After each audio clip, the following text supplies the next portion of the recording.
السلام عليكم ورحمة الله الإخوان والأخوات. شفت واحد الفيديو ديال داك المثلي ديال الأطلس وكيقول شي هضرة ما عندها لا معنى لا حتى حاجة، وسمعتو وجه واحد السؤال لشي وحدين ما عرفتش أنا. المهم السؤال اللي سمعت أنا هو أشنو كتقولوا في القضية ديال الزروالي، على قضية الزروالي كي يحرض الناس على باش يمشيو الدفاع في بورما ولا بغيت نقول لك واحد القضية. هي أيها المثلي ديال الأطلس، اول حاجه هادوك مسلمين اللي في بورما. ثاني حاجه هو ما قالش بان غنهزوا السلاح ولا غادي نديروا باش نمشيو ندافعوا عليهم. ثالث حاجه حنا كمسلمين عندنا غيره على اخوتنا المسلمين في اي بقاع العالم.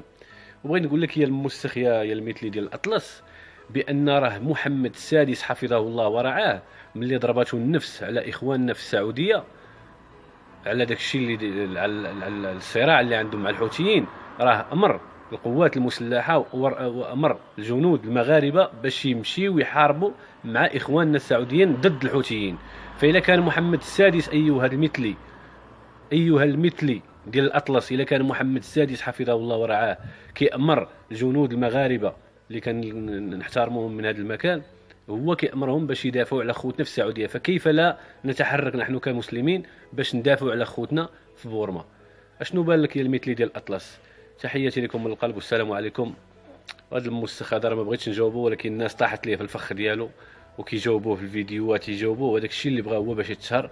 فلهذا نصيحه مني، راه ما مات ليه الحوت وبغى يحيي راسو بهذيك الطريقه. السلام عليكم.